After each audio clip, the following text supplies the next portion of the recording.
शुरुआत में हमें हैना और उसका हस्बैंड दिखाया जाता है, जो कि हैना के हस्बैंड के डैड से मिलने जा रही थी, क्योंकि उसके डैड ने अपने सारे बच्चों को बुलाया होता है। दोनों वहाँ जाने के लिए काफी खुश थे। दिखती है जिसकी माथे से खून निकल रहा था। अचानक कैमी उस पेंटिंग से बाहर आ जाती है, जिसे देखकर वो काफी डर जाती है और कैमी उस पर उल्टी कर देती है। तभी कैमी का भाई वहाँ आकर उस पर गन तान देता है और कहता है कि वो मेरी बहन से दूर रही, वरना मैं तुम्हें शूट कर दूंगा।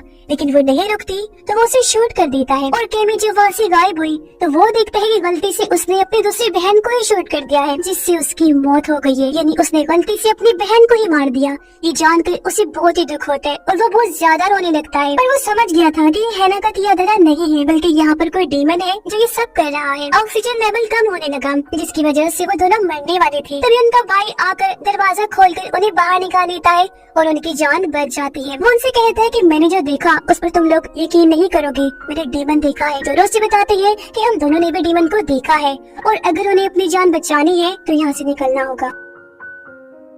कैमी का भाई कहता है कि तुम दोनों यहाँ से बाहर निकलने का रास्ता ढूंढो, तब तक मैं डीमन का ध्यान भटकाने की कोशिश करूंगा। जब वो दोनों वहाँ से बाहर निकलने के लिए जा रहे थे तो डीमन उन पर हमला कर देता है, लेकिन वो एक रूम में जाकर खुद को लॉक कर लेते हैं। तभी वो लोग देखते हैं कि बुक शेल्फ के पीछे कोई खुफिया रूम है और जब वो उस रूम को खोलते हैं तो उसके अंदर उन्हें कई सारी डीमन से जुड़ी चीजें मिलती है। ये देखकर वो हैरान हो गई। वो सोचते हैं कि आखिर उनके डैड ने ऐसा क्या किया था जिसकी वजह से वो डीमन यहाँ पर आ गया। उन्हें वहाँ पर एक डिमोनिक साइन मिलता है जिसके अंदर खून था। कैमी का भाई जब डीमन को ढूंढ रहा था तो अचानक से उसके सामने वो डीमन कैमी बनकर आ जाता है, जिससे वो घबरा जाता है और बैलेंस खराब होने की वजह से सीधा नीचे गिर जाता है, जिससे उसकी हड्डी टूट गई, लेकिन उसकी गन भी उससे दूर पड़ी हुई थी। तभी वो डीमन फिर से उसकी दूसरी बहन का रूप लेकर उसके सामने आ जाता है और वो उसे गले से लगाकर उसका सारा खून पी जाता है, जिससे उसका जिस्म तबाह हो गया और बुरी तरह उसकी भी मौत हो जाती है। दोनों जब उसके चिल्लाने की आवाज सुनते हैं तो वहाँ पहुंचकर देखते हैं कि वो भी वहाँ से गायब हो चुका है। ये देखकर वो समझ जाते हैं कि इसका मतलब वो भी मारा गया। फिर वो दोनों फौरन वहाँ से बाहर निकलने का रास्ता ढूंढने लगते हैं। तभी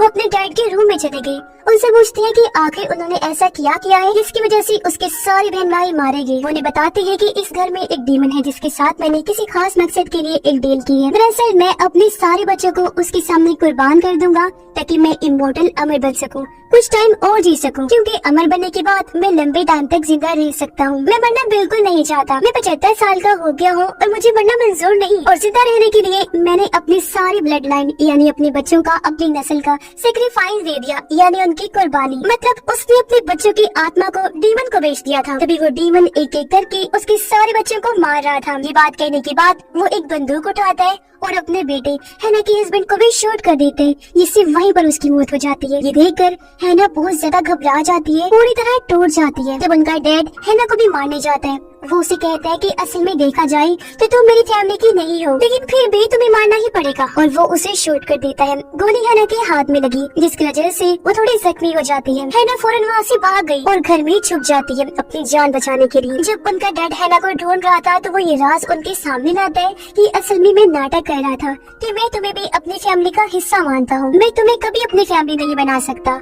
और मैंने अपने बेटे को बोला भी था कि वो लड़की यानी कि तुम उसके लायक नहीं है, लेकिन उसने मेरी बात नहीं मानी और तुमसे शादी कर ली, जिससे मुझे बहुत ही बुरा लगा। तभी हैना को वहाँ पर बंदूक मिल जाती है, जिसे उठाकर वो उसके डैड को शूट कर देती है और तभी एक फर्नीचर उसके ऊपर गिर गया, जिसके नीचे वो अटक जाता है। हैना उसे बताती है कि असल में तुम्हारा बेटा और मैं तुम्हारे लिए एक बर्थडे गिफ्ट लेकर आए थे, लेकिन हम दोनों ने वो गिफ्ट अभी तक तुम्हें दिखाया नहीं, और अब जब तुम मरने वाली हो तो मैं तुम्हें वो गिफ्ट दिखाना चाहती हूँ। वो फौरन उसे गिफ्ट दिखाती है, जिसके अंदर एक अल्ट्रासाउंड की तस्वीर थी। वो बताती है कि असल में मैं माँ बनने वाली हूँ। जो बच्चा आपके बेटे का है यानी आपका पोता, तो ये आपका ब्लड लाइन है, मतलब कि तुम अपनी फैमिली के आखिरी मेंबर नहीं हो, बल्कि ये बच्चा है। तो तुम्हारी ब्लड लाइन में तुम्हें जिंदा रहने का हक नहीं है, बल्कि मेरे पेट में पल रहे बच्चे को है, जो कि तुम्हारी प्रॉपर्टी का मालिक बनेगा। मतलब कि असूल के हिसाब से उसके पेट में जो बच्चा है वो इमोर्टल होगा, कि उनका बाप तो मरने वाला है। ये सुनकर वो हैरान और परेशान हो जाते हैं। पर डीमन भी ये सब सुन रहा था। वो डीमन फौरन उसके पास आता है और उसे काट कर खा जाते हैं।